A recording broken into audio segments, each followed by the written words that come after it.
All right, all right, all right. Hello there, Internet. This is a new experience for me. Welcome, everyone. I think I'll wait just a little bit longer to see if more people will pop in. But in the meantime, let me tell you that I should have probably waited and got a haircut before I've decided to do this. Definitely getting outside of my comfort zone here. So hopefully it won't be too bad. But we shall see. All right, all right, all right. I hope I'm not going to be saying this all the time today, but we shall see. We all have nerves, after all, don't we? Let's give it a bit more time.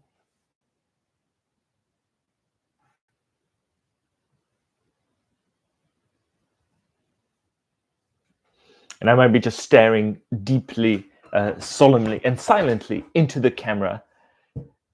But I see there's 10 seconds left from the first minute. So I think that's a good time to get the ball rolling. We'll see how that goes, of course. So once again, if you're connecting late or right now, welcome and hello there, Internet. I do appreciate your time and tuning in to see my live. As mentioned just a couple of seconds ago, in fact, this is my first.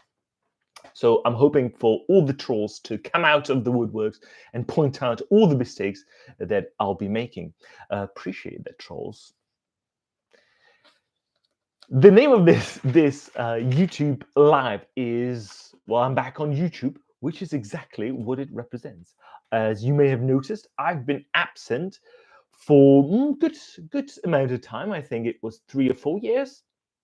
Probably 3 years is the last video that I've released. And recently I've decided to come back better, stronger, and wiser. Hopefully. Anyway, why have I decided to do that? Why did I leave? Well, the truth is a complicated thing, but I shall simplify.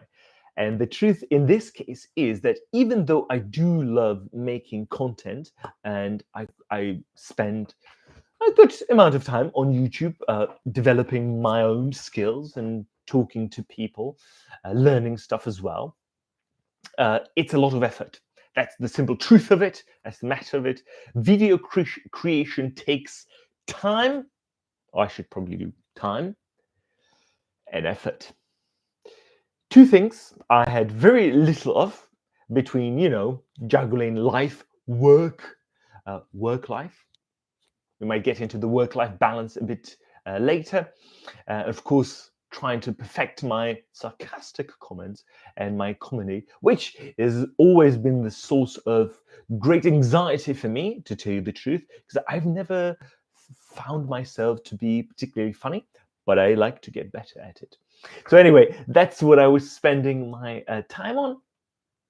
And you need a lot of time to, first of all, film. Editing is, I mean, it's wonderful, but it does take a lot of time if you don't have a whole team that would support you. And then, of course, you have to yell at the camera as well, things that you want to transfer to your audience. But fear not, things have changed. I think I'm better prepared now, and I'm dedicated to making this work. So I've started with baby steps, which is something I often recommend people as well, people who are perhaps working with me or have more general questions in terms of communication skills or in terms of education or in terms of English and accent acquisition, of course. So long story short, if I summarize it, baby steps. Baby steps are a great way to start and to be in the eye of the hurricane, so to speak. My problem is I always want to do like a big thing, something amazing that will just knock your socks off. And quite often it's a lot of work and it doesn't always hit the mark quite in the way I've imagined. And so I have to force myself to be, well, more conservative. And like I say, those little baby steps. And then it has a number of benefits, like you can modify and adjust as you're trying out new things. But it simply isn't quite as satisfying as if I made, let's say, one video and that video would blow up and be huge and I'd be super happy about that. Not always like that. So baby steps, it's something that I've got accustomed to, and I recommend you do the same. Therefore, I've started, and you may have noticed, I've started with shorts. So I've been working on my shorts. You may have noticed them. There are different types of shorts. I'm trying to be educational, be helpful, with perhaps a dash of comedy here and there, or I should say, attempt at comedy. You can let me know how that works for you. But like I mentioned, I want it to be educational, bit of comedy here and there, and that's about the main purpose of those shorts. Occasionally, I will inform you if I have something that's coming up, which I absolutely do. I've been working on a lot of things. I'm not sure I'm going to disclose what that is exactly quite yet, but rest assured, things are coming up that I'm very, very, very excited about. And I'm hoping these things will help you with your accent journey, with working on your selected accent, whether that's British, that I'm currently speaking it, or if I switch to American real quick. I know you guys love me, well, not really love me, but that's the beauty of live. I wanted to say that I know you guys love it when somebody switches an accent, so I'm going to speak in my American, and of course, all critiques and trolls welcome again. So I'm going to switch to American a little bit right now. I do know you guys love it when people switch, not just me, but other YouTubers and coaches as well. So things that are coming up from my end: something to help you on your accent journey, something to help you with your business English. There's quite a lot there. I'm going to save it for later. And of course, if you want to be among the first people to know about this, I recommend you subscribe to my newsletter, which you can find at a wonderful name, which is sayworcester.com.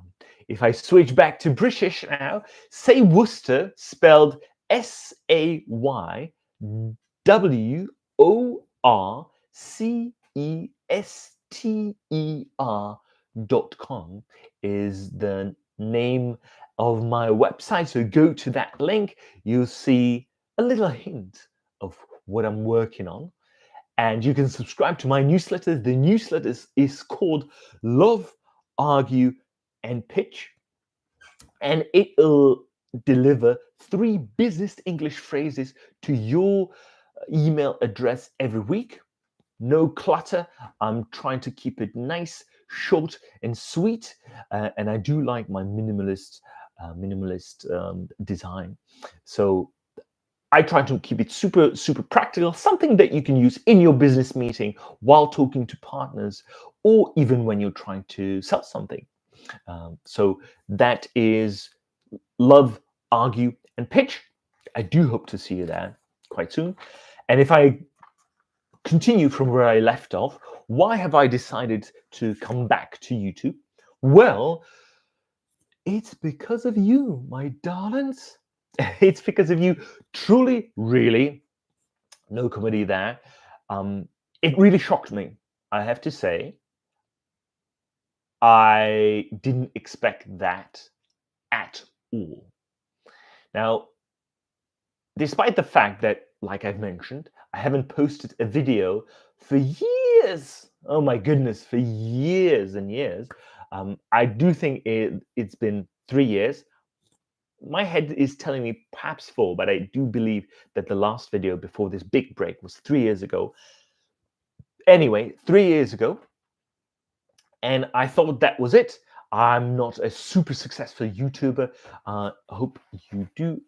Excuse me for just a second. Oh, this pesky body, always interrupting. And so I thought that was it. I've gathered around 1,000 subscribers, which was amazing. Very, very grateful for you guys, for anyone who subscribed and watched my content, and for those comments as well. They are very, very helpful because as a creator, you don't always see what the problem is. You don't always see, I haven't answered this problem quite as extensively as I thought I have. So I do appreciate that. And long story short, you guys kept coming. New subscribers kept coming up, despite the fact, to my shock and awe, that I really haven't posted anything for those 3 years. And yeah, so new subscribers kept coming up and kept subscribing, kept commenting on my videos. And that was really, really surprising in a pleasant way, in a good way. And well, there's only so much positivity I can ignore, of course. I tried to reply to those comments to the best of my abilities. But finally, I know it took a while. Finally, it's been too much. It's been too much, that positivity. And I've decided to come back to YouTube and start with those shorts that you might have seen, but also to get back to a long format content. And my great hope is that that long format content will be longer and longer, because I would like to sort of delve deeper into issues that I find useful and interesting, and that can be actionable for you as well. And so I would like to dig deeper into that, and of course, answer any questions that you might have, as well as questions that are reoccurring, that keep coming up, because there's always a new angle that explains something to a new person better, which is probably a roundabout way of saying that I want to get better at my storytelling. So if any of you out there have some good tips for storytelling, I'm all ears. All right. So that's about why I've decided to come back. I do plan to probably, to start with, release about, I'm not going to say amount, I'm going to keep it firm, and hopefully that will hold me accountable as well. So my aim currently is to release one long format video a month. Perhaps I could do better than that. Perhaps I can get to one video per week or more. But I'm assuming at that point I would need help of a larger team. So one video per month, that's my goal as of this moment right now. But I do want to mention, I do want it to be a long format, well-researched and helpful video. So that's the goal right now. So thank you basically for all your support. It's been very, very surprising to me. Many times I felt like I was just sort of talking to the void, to tell you the truth. And it's been a very pleasant surprise that the numbers, the viewership and the subscribers as well. This is the craziest thing to me. Like, there's nothing new, but the subscribers, you guys, I'm just in awe of that. And anyway, so it's my way of saying thank you. I will attempt to get better. It isn't always as easy as I personally think when I'm interacting with somebody, with a client, perhaps on a one-to-one call, or when I'm holding workshops about communication skills, presentation skills, or accent teaching and accent acquisition for business leaders and for companies. So we might have 20, 50 people together, being well, lectured by me, essentially. Hopefully it's useful to but I'm always trying to keep it very, very interactive. I feel like I do have a very good rapport with people, and if there's something that's missing, and I feel like I could be doing better, then I can pause, take a breath, and ask people, well, what do you think? Is that addressing your need, or is there something else you might be interested in. And that rapport tends to be pretty good. And I'm very happy with that. It's rare. I don't want to toot my own horn, but it's rare for me to get a negative feedback, even though it's the most useful one, or the more useful one. So I do appreciate that. Right. But as I was saying, yes, it doesn't always translate well to, talking to the camera. So I do attempt, and I will attempt to get better. I also promised in my email, I believe, that I would share with you a great hack, if you will, to boost your communication skills in 5 minutes, which I will do just a bit later. So be patient with me. But in the meantime, feel free to share your questions in the chat. And if not, I do have questions that I've been sent to, I've received from you guys through my social media, or as in response to that email. So let me address a few of those right now. Question number 1 is about common mistakes. What is the most common mistake when learning accents? It's a great question, and let me tell you that I will not suggest you try to immediately sound like James Bond, like shaken, not stirred. I think that's the biggest mistake that people make when they're trying to address their accent. They're trying to perhaps acquire a new accent. They immediately try to sound like James Bond, and it's too much. It's usually just so much. There's the character, there's the hair, there's the outfit, of course, the English, the grammar. There's a bunch of things together. So my advice in that regard is small steps, baby steps. Focus on one little thing. That thing should be enjoyable. So I quite like to start with catchphrases. In terms of James Bond, of course, it's shaken, not stirred. But if you're aiming for another accent, perhaps we're talking American accent, you can go for yippee-ki-yay, mother. If you know, you know. Or of course, if you're working on your Arnold Schwarzenegger, I'll be back. I'll get back to the chopper. That is a fun little catchphrase that I enjoy. Of course, you might enjoy something else. So choose that, play around with that, try to say it a lot, and that's a great place to start. When you're feeling confident and comfortable, you want to expand upon that. Just go and do that with additional phrases, additional perhaps catchphrases, and just have fun with it. All right, switching back to British English now. Another question that I have written down is, for a quick tip for sounding more confident. So what's a quick tip you can give me to immediately sound more confident while I'm speaking English? Well, use your body. Your body is your instrument.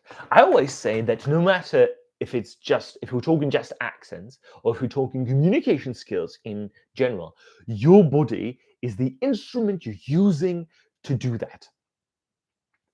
Not only are sounds a consequence of shape, so you do have to move a certain way to produce a certain sound, but that can be applicable, or it is applicable to the entirety of your body. So there are actually things you can do to appear and then to feel more confident as well. And I mentioned appear because I think that's the first step. Your body has certain trigger points. It knows how you behave when you're feeling confident. So for instance, a book from Jordan Peterson comes to mind. Jordan Peterson, famous psychologist, he has a rule in his book called 12 Rules for Life, and that is stand up straight with your shoulders back. And that's exactly the type of advice that I would have for you. If you want to feel more confident, start using your body consciously, purposefully, and you can start with small steps. So perhaps it's, not having your shoulders up like this.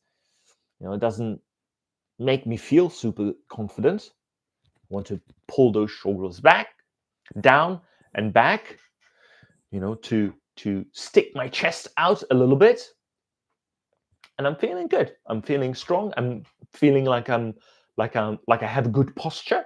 And that by itself, triggers that, emotional response. It might not happen right away. You might need to do a few more things, but that would be a great place to start with. You can also do different poses, like a superhero pose, right? Like that would be something like this: Superman, right? Feels powerful, looks powerful.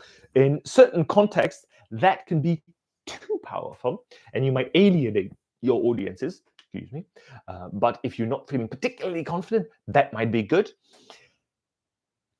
I'll generalize for you to answer that question. Try to make yourself big. Don't try to eat the camera like I have right now, but try to make yourself big, kind of like a prey when being hunted by a predator, or like a pufferfish, where, right, it puffs up to seem bigger and to seem like a more difficult thing to kill, more difficult prey to eat. And so you make yourself big. It does a couple of things.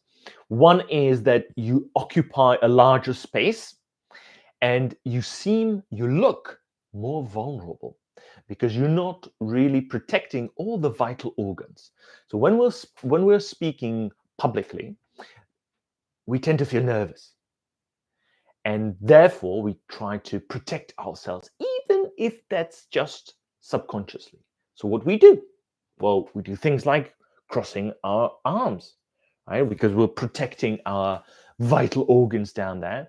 We can hold our hands, which you can hide a weapon there. You can put your hands behind you, which again, you can hide a weapon there. We can try to release the tension by frantically moving, or maybe clapping our hands, or maybe having our foot rocking. All of those things are ways to relieve that stress, right? Release that tension. You want to bring that under control, and you want to bring that under control in a big way. So again, make yourself big, perhaps use big gestures. I like to do this actually before I go on stage. If I'm feeling nervous, or maybe when I'm feeling nervous, because that never totally goes away. Before I go on stage, I like to stretch myself out into the space, take deep breaths, and sort of have myself fill the room, get that energy up, and that again triggers in your brain feelings of relaxation and confidence, and then there is no threat because you don't need to protect your vital organs when you're confident, because you're relaxed essentially. It works similarly with deep breaths, right? Like if you want to immediately relax, you want to do this. You want to go like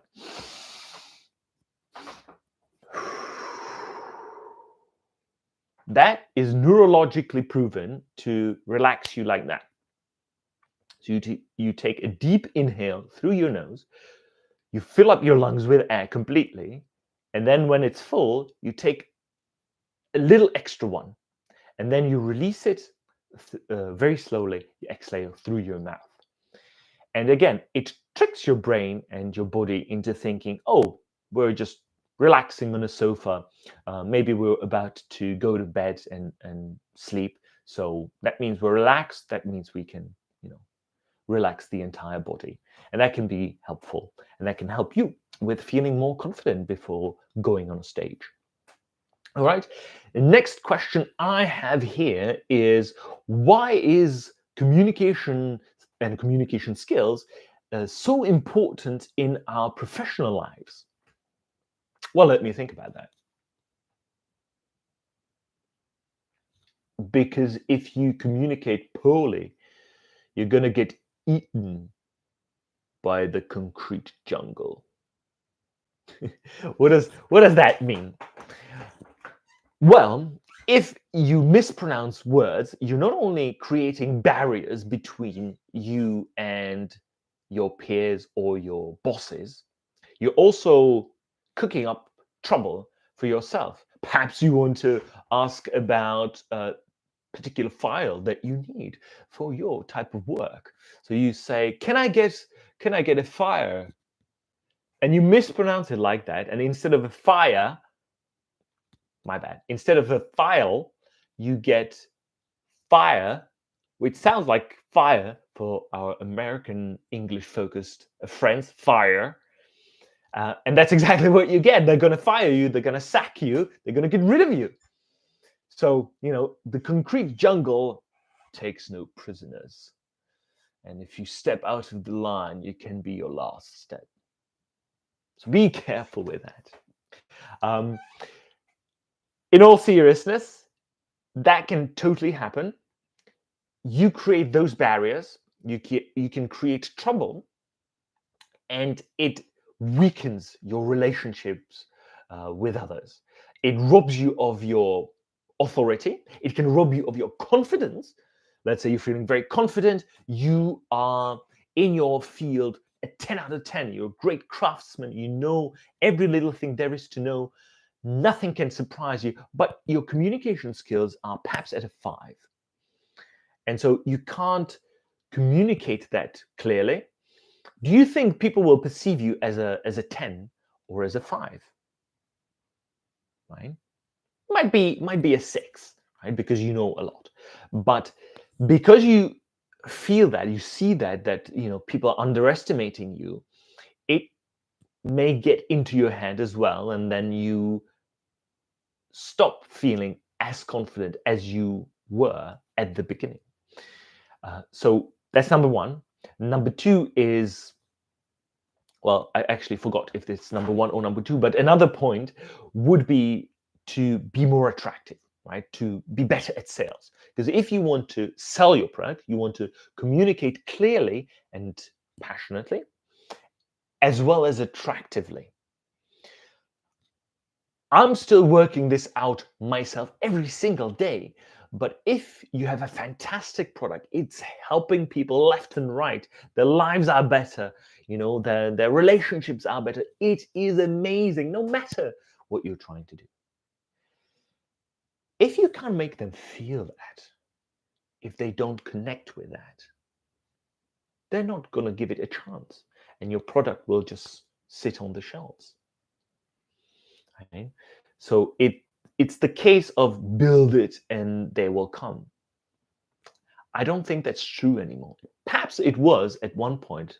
Perhaps it was when the market wasn't so saturated, when we didn't have internet, right? Because now you're competing with the world, essentially. And so, word of mouth is the greatest ally, but I do think it's not enough in our day and age. So, yeah, great many reasons to, sound more confident, have better communication skills, accent included. If I go back to the second one, let's say you want to get a raise. You want to get raised. Well, how are you gonna go about that? You can, of course, just go into your boss's office and be like, "Hey, I've been here for 10 years. I deserve a raise." Like, if you were the boss, how would you react? Oh, this person's been 10 years. I'm really appreciative of them. Here we go. Or like, what's this? Like, why is he being so rude about it and so aggressive about it? I'm in the middle of my work. Like, what's this about? Like, I don't like this. I don't like this. Perhaps I'm gonna make his life just a little bit harder. Right? So all of those are communication skills, sales skills, as well as building great relationships. I work very often with startups. Very grateful for that, and with very, very smart, intelligent, and driven people. And I always tell them, because this has been reoccurring, think about You're going to Silicon Valley, or perhaps even better, you are the one who's sitting in Silicon Valley. You have lots of zeros on your bank account, right? And every day people come to you and they want something from you. So I come to you and I say something like, hello, I've got a wonderful idea. All I need from you is give or take $30 million, and I will make you a lot of money. A lot of money, truly, a lot of money will be very great, very great. Okay? Now, there was nothing wrong in terms of vocabulary or grammar, as far as I'm aware. But the question remains, would you give me the $30 million that I've asked for? Hmm?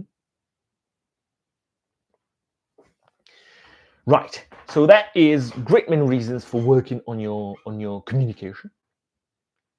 Once we're talking about business, I specifically mentioned this elevator pitch because I do that a lot, and it's very effective. And I have a great sympathy for these entrepreneurs because they are very often brilliant, but they're not native speakers, and so it's another hurdle that they have to overcome. As you know from my videos, I'm not a native speaker myself. I've been working on this for many years. In fact, I can tell you exactly how this started, which is as a young lad, as a young boy, I had English as my first foreign language at school, at elementary school, and everyone has that or had that in my town where I come from, and so you just start learning, but it's very grammar vocabulary oriented, and I was always interested in speaking. I like people. I want to talk to people. I want to learn from them. I want to create relationships with them because people are the greatest asset we have, at least in my worldview. And so I asked my English teacher with my little baby young Adam voice. Excuse me, teacher. Probably wasn't that high, but I was mutating. My voice was going up and down. So it was. I don't know. Maybe I'm exaggerating that. But I was asking basically something like, Mrs. Teacher, I really want to talk. I didn't have this accent. Hold on, let me start over. Mrs. Teacher, I want to really have a good, great spoken English, and I don't know I want to be good, really good. How long? How much time uh, do I need to study for to get it? And she told me, Adam, all you have to do is study for 10 years. Do your homework, do bonus homework, do extra exercises, study for 10 years. And at the end of those 10 years, you shall be speaking like a native English speaker. I guarantee that. And I thought, okay, I'm at school anyway, so I'm gonna keep coming to school. I'm gonna keep learning English. Right, that's easy enough, right? Wrong, because I mean it was right. I kept studying, but what happened, to my absolute horror, was that after those 10 years, it wasn't there. It was not there. And I was just furious. I was like, you promised that it would be 10 years. I've worked my butt off for 10 years and I'm still like sounding like a complete foreigner. Like, what the hell? Right? So I felt completely duped, lied to, so much energy, so much time. Oh my goodness. I was just like, come on. Come on, you old hag. What was this lie about? I was really angry about it. Livid. Anyway, when I calmed down, I've decided better do this myself. I know no other way. And she told me also that you're sounding better, but you can't ever really sound like a native speaker. And I was like, you would have to be born there, right? You have to study from nursery school or something, or your parents would need to be native speakers. And I was like, challenge accepted. Like, I was skeptical. I didn't believe it, and then I basically switched and went like, challenge accepted, hag. We shall see. And that's how I embarked on this journey. It was a lot of trial and error. It took me years, but I finally figured out how to do that. And then it took me some more time to basically offer this as services. So honestly, I didn't think anyone would care, anyone would want this, only the weird me. And I've discovered much later that people are actually looking for this. There's great value in it. And I, as a non-native speaker, have the superpower of knowing exactly where the pain points and the problems are, because I had to solve them for myself first. So that's a long-winded answer to why is communication important professionally. You'll be taken more seriously. You have greater authority, and believe me, you have greater confidence, and probably most importantly, you create closer, stronger relationships. Because, like it or not, if you're speaking and if you're dressing, if your clothes are closer to mine, I immediately feel a greater connection to you. So it's just basically bringing ourselves to others and being open and open-minded. So great value there. All right. Next question I have from you guys is, how can I get personalized advice on improving my communication skills and my accent training? You need to ask better questions. Problem solved. No, but seriously, ask better questions. The quality of the answers is 100% dependent on the quality of your questions. So you need to ask better questions. And there are ways to break it down.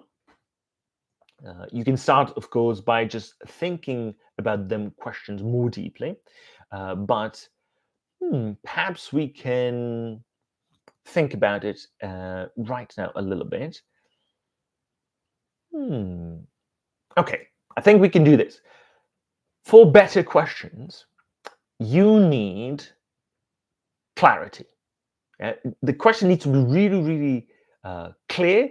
It needs to be, that can be number two, it needs to be focused. Perhaps we can say focused on your purpose, so purposeful. So clear, purposeful. That's a great start. That's a great start, I think. It's harder than it looks. I do like, and I recommend this for negotiation skills as well. I do like open-ended questions, because close-ended questions tend to box you or whomever you're asking the question to. It tends to box them. It tends to box their answers, right? So you might not get the full creativity that might come to their mind. So I like open-ended questions. This is more for you, but that tip would be ask questions in the spirit of genuine curiosity. If it's not asked in the spirit of genuine curiosity, we can tell. We can tell. Not just me, but you can definitely tell when somebody's asking something just so they can give you the answer, right? Or they want confirmation. You can feel that, and most people don't like it, I would argue.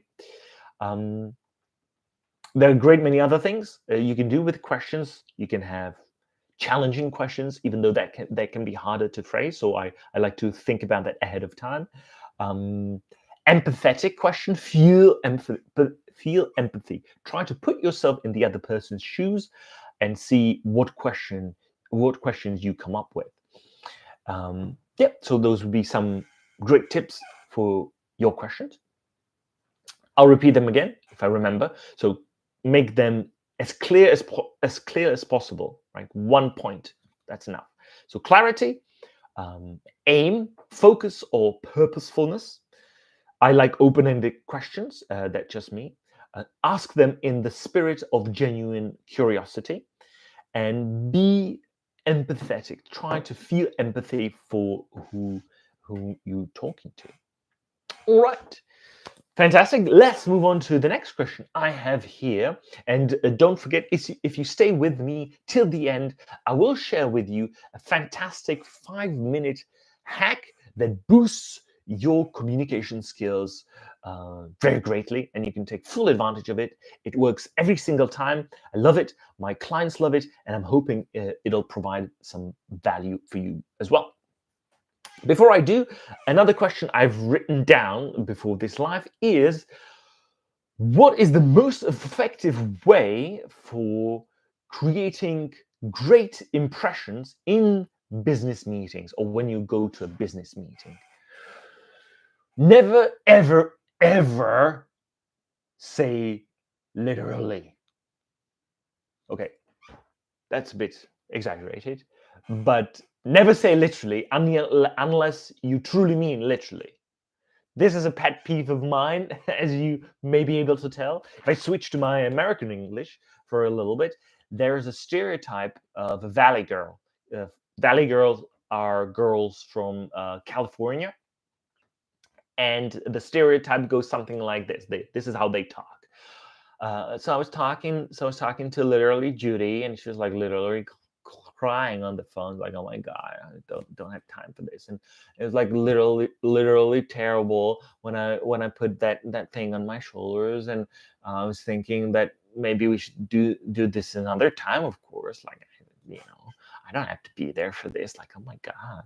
And she told me something about Joe and how he was literally like swimming in his words, and it was just like, oh my God, I'm literally dying about this. Like, right? So the word literally, bit overused there, tiny teeny bit overused, and is used in a wrong way. Not every single one of those, but literally means that it literally happens as you are describing it, right? So I'm literally holding a pen in my hand, literally. But if I say I have to stop saying the word literally. I'm going to switch to literally. Which is the same word, by the way. Literally, same word. So if I say I'm literally swimming in my words, that's not possible because you can't swim in words. You can swim in water or in the ocean or something, but you can't literally swim in words. So that is the wrong use of this piece of vocabulary, and what should be used instead is figuratively. So I'm figuratively swimming in words, because figurative it's not real, it's imagined, right? So that's the answer. But in all seriousness, again, I'll try to provide a serious answer to the question once again: what's the most effective way for creating great impressions in business meetings? Know who you're talking to. Are you talking to an American businessman? Are you talking to a British businessman? Right? What are their interests? Do you have your points clearly set out, and do you have them clearly outlined? Do you have clear goals you're trying to achieve? Right? These are all things that make you look and sound good.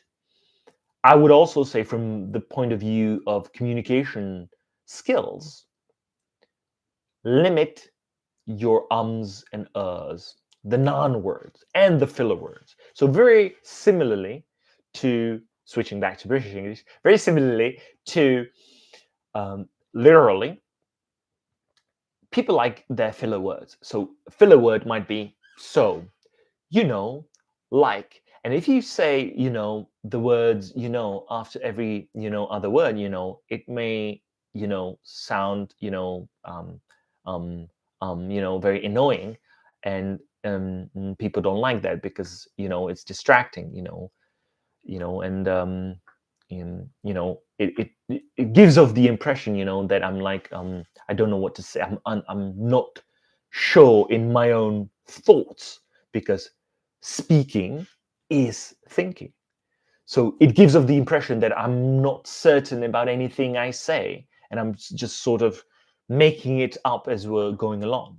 So try to limit ums and ahs and filler words when you're going to a business meeting. Speak less, pause more. Pauses can be very, very powerful, and you'll make a great impression, or better impression.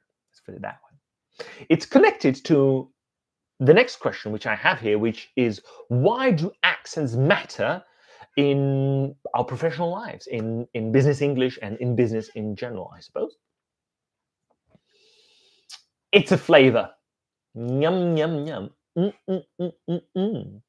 It's a flavor. So if you want to, well, I'm not going to say if you want to, but generally speaking, people describe when listening to British English, like I'm speaking right now, that it comes across as more serious and perhaps even more intelligent, which is, not true. It depends on who's talking, obviously, but that's how people describe it. It comes across as proper, serious, and well organized, which is good. If you're presenting your thoughts, your projects, you want to be well organized, articulate, right, and attractive all at the same time. That's good. That's the British flavor.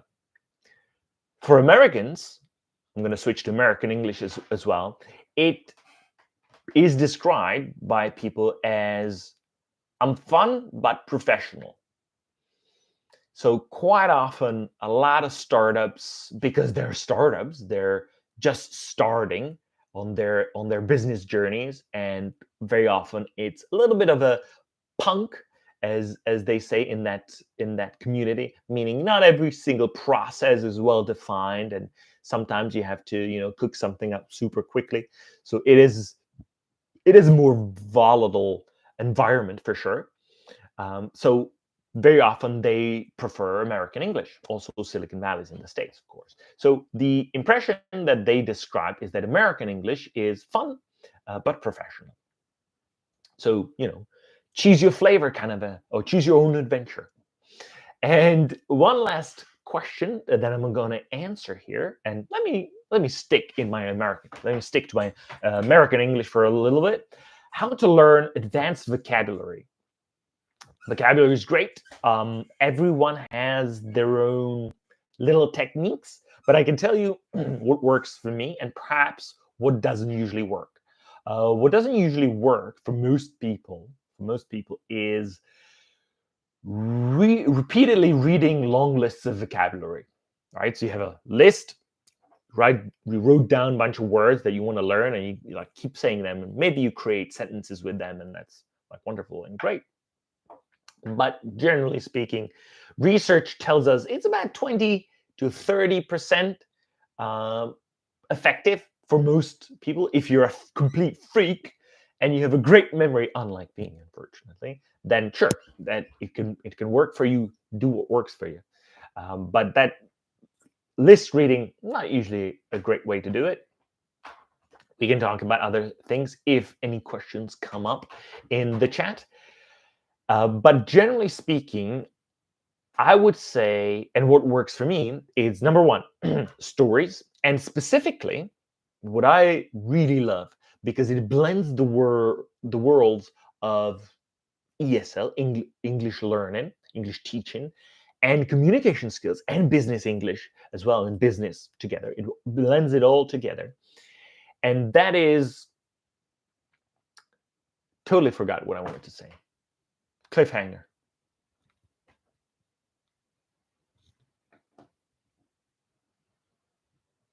All right, I'm back. Okay. It blends these three worlds together, and that is imitation practice. So if you have a favorite movie or a favorite movie scene, you can do this. Alternatively, you can subscribe to my newsletter or get in touch with me here on YouTube, perhaps comment on a video. But I've created for my subscribers a list of videos that basically breaks down two very popular movies for the two most popular accents. One is The Wolf of Wall Street. Wolf of Wall Street, that's for American English, of course.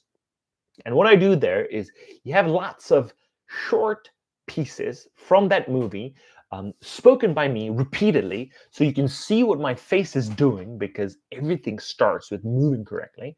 And you can hear the sounds, and you can look at it on your screen, and you can try to imitate it, right? And I always repeat that given phrase or sentence multiple times, so you don't have to constantly pause, rewind, pause, rewind. You can let it play and practice like that. Works for me as well.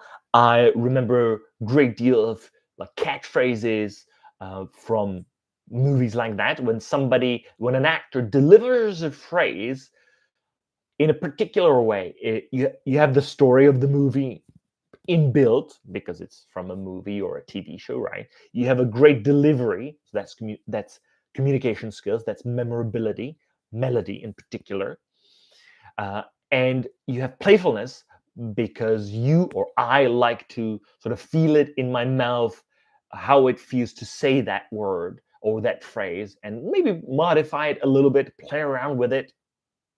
And by doing so, I'm already getting a lot of practice, right? So you may have noticed, if you like sci-fi, that my customary greeting is "Hello there."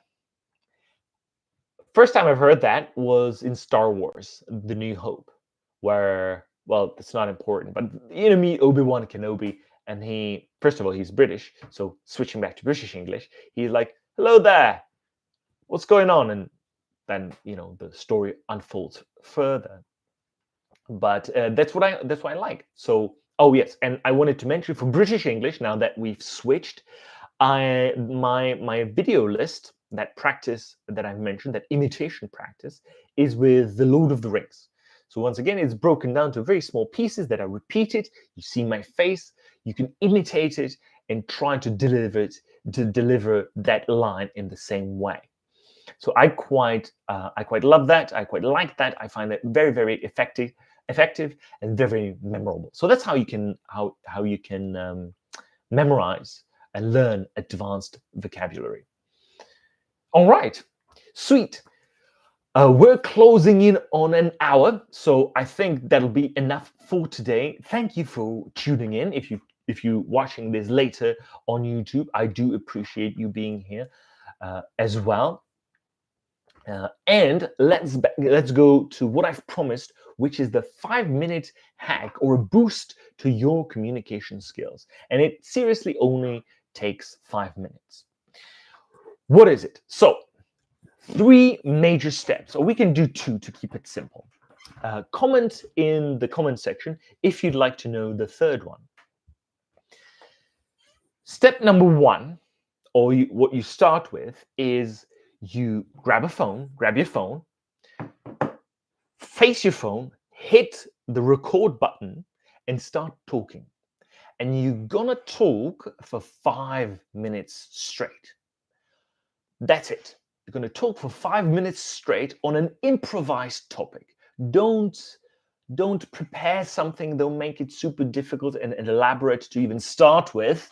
No, it has to be improvised topic and 5 minutes straight. You can set up a timer and go for 5 minutes straight, uninterrupted. Why 5 minutes?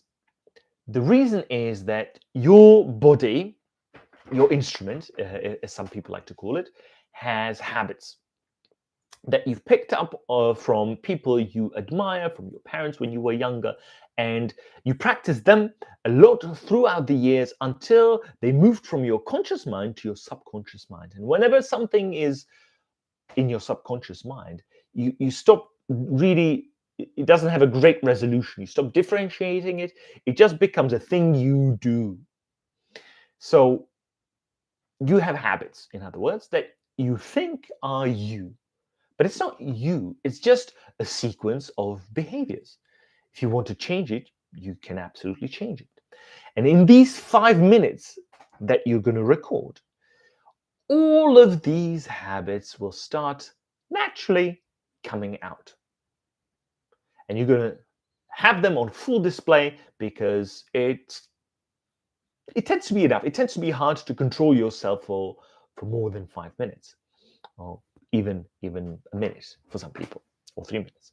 Yeah. So try to feel natural. Try to make it natural. Don't fight any urges you might have. Let it all come out. 5 minutes is your recording. And then we're gonna do step number 2, which is, I'm thinking I've mislabeled it. So let's have the 5-minute recording as a prerequisite for these steps. So I'm going to call it step number 1 after you have your 5-minute recording. And that step number 1 is you turn up the volume to the very top. Then you put the phone down, screen down, so you don't see yourself, and you just listen. Then as you listen, you take a pen and piece of paper and you start making notes. And you note anything you notice. What does it sound like? Do you sound excited? Do you sound bored? Are you using too many filler words? Are you pausing too much? Are you not pausing at all? Is it really slow what you're saying? Or I just completely, are you speaking super quickly and mumbling, and it's very hard to understand you? Anything that you notice about your performance that catches your attention, and perhaps more importantly, what you don't like, write it down in your notes. Good? Great. Step number 2 is you do the same thing, but this time for the visual. So you turn the volume completely off. You turn it off completely. And this time you look at yourself. Therefore, it's better if the recording has a bit more of you in it than just your head, right? Now, you can obviously still notice what your face is doing, what your mimicry muscles are doing, and that's valid. We want to keep that. But it can be more illuminating if you go further away from the camera as much as you can. That way you can perhaps see, half of your body. If you can stand up and see your entire body, then you can, talk about or write about posture and things like that. But simply put, the second step here is to visually analyze how you communicate visually. Because those are the two great aspects, right? We have a visual image and we have an audio image. So again, write down everything you notice. Maybe you don't like your haircut. Maybe do you like the gestures you're making? Are you making any gestures? Are you making too many gestures? Do you have a tick? Are you constantly looking around and never at your audience, never into the camera? Are you repeating the same gesture all the time? Is your posture bad? Is your posture great? All these things, everything you notice, and especially things you don't like, write it down. There is a third step to this. I'm not going to mention it right now. If you're interested in this, then by all means, let me know in the comment section. Or if you subscribe to my newsletter at sayworcester.com, you can let me know there as well, and I'll address it. Maybe perhaps I'll make an entire video about this. But these 2 steps are enough for now. You record yourself for 5 minutes, and then you analyze your audio image, and then your visual image. And then you try to address it, change it, improve upon it, and record yourself again. Now, this time, it can be a bit shorter. It can be 3 minutes perhaps, but pick just one thing. Remember what I said at the beginning of today's live, baby steps, because those are achievable and quickly. So pick maybe one thing. If you can handle it, two things. I wouldn't go over 3 things. To keep it simple, one thing, and try to change it. record yourself again, and then reevaluate. Have you been successful or not? All right. So that's the great exercise. 5 minutes is all. 5 minutes is all it takes, and then it depends on how much you want to dig into that, and you do that as many times as you want. It's a great practice. It can be annoying. I'm warning you. It can be annoying because nobody likes watching themselves and listening to themselves, but it is very powerful indeed. So hopefully that brings some value. And that will be it from me today. Thank you for watching this live. It's been a new one for me. It's been an experience. It's been a trip, and I hope to see you on my YouTube channel. You can check out Dripman videos. If you haven't noticed, I've released my first long format video after the break, talking about and focusing on a topic of thinking. How to think faster in English, because that's a question that I get a lot. So check out that video, and of course, if you have any questions or topics you'd like me to cover in my future videos, let me know. I do appreciate your time. Thank you so much for sticking with me, and thank you so much for, well, supporting me throughout the years and coming to this channel, even though I haven't posted anything for those number of years. I will try to get better for you as well as for me. Yes, I believe it or not, I do have you. I do have you in my heart. It's a bit strange because I've never met you guys, most of you anyway. But I truly feel very grateful for that, and I'll work towards a better tomorrow. Righty then. I think that's enough. That's enough of me. Yes. All right. Truly, thank you so much for your attention. I'll see you back on the channel. Take care.